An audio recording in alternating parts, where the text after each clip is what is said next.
Hello বন্ধুরা, তোমাদের সবাইকে জানাই শিবরাত্রির প্রীতি শুভেচ্ছা ও আন্তরিক অভিনন্দন। তো দেখতে পাচ্ছ সমস্ত পুজোর সামগ্রী জোগাড় করছি। হ্যাঁ, এটা আমার বাড়িতে না, আমার বাড়ির পিছনে একটা শিব মন্দির আছে আমার একটা দিদাদের।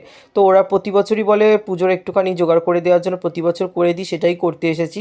তো দেখতে পাচ্ছ, তো দ্বারপুল ঘট এইগুলোকে বলে, যেটা ওই মন্দির বলো বা প্যান্ডেল বলো চারিদিকে দেওয়া হয় কিংবা বাড়ির চারপাশে দেওয়া হয়। তো সেটাই ওম চিহ্ন করে নিচ্ছি, যেহেতু বাবা শিবেরই প্রতীক ওম, তোমরা সবাই জানো। তো দেখো সেটা সিঁদুর দিয়ে করে নিয়েছি, একটু উল্টো লাগছে ক্যামেরাতে। তো ওটা দেবীঘরটাকেও সাজিয়ে নিয়েছি, পাঁচ ফোঁটা আলতা পাতা দিয়ে যা লাগে।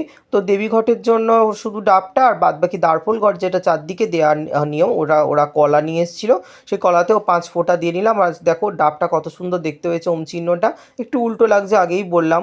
তারপর ওখানে পঞ্চপল্লব, আমের পল্লবে প্রত্যেকটাতে সিঁদুরের ফোঁটা দিয়ে নিচ্ছি। ওটাতে এবারে গঙ্গা জল ঢেলে নিচ্ছি আর কি। গঙ্গা জলের ওপর দাঁড়িয়ে দিয়ে ঘরটা বসিয়ে দিলাম ওই মন্দিরের চারপাশে, যেটা তোমাদেরকে বললাম ওটাকে। তারপরে লাস্টে শোলার মালা পরিয়ে দিলাম। তারপরে আমি দেবী ঘট যেটা বলে বা বাবা শিবের সামনে যেটা মঙ্গল ঘট যেটাকে বলে, সেটাই বসালাম, যেটু ঠাকুরমশাই বলেছিলেন যে একটু গুছিয়ে গাছিয়ে রাখার জন্য।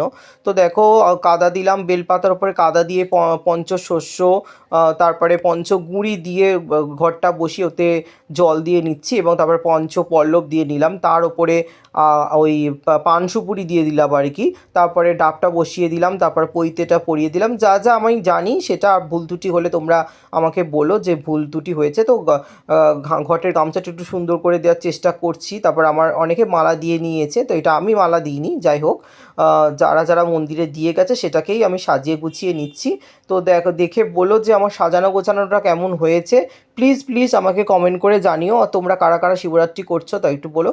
আর যেগুলো মালা নিয়ে এসেছিলো মন্দিরের সামনেটা একটুখানি সাজিয়ে দিলাম, গেটের সামনেটা। তো দেখো একটু বাবাকে দর্শন করো, এটা আমাদের এখানকার পুরানো ভোলে বাবা।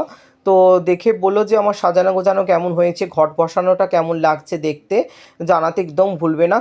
তোমাদের সবাইকে আবারও জানাই শিবরাত্রির প্রীতি ও শুভেচ্ছা। ওম নমঃ শিবায়।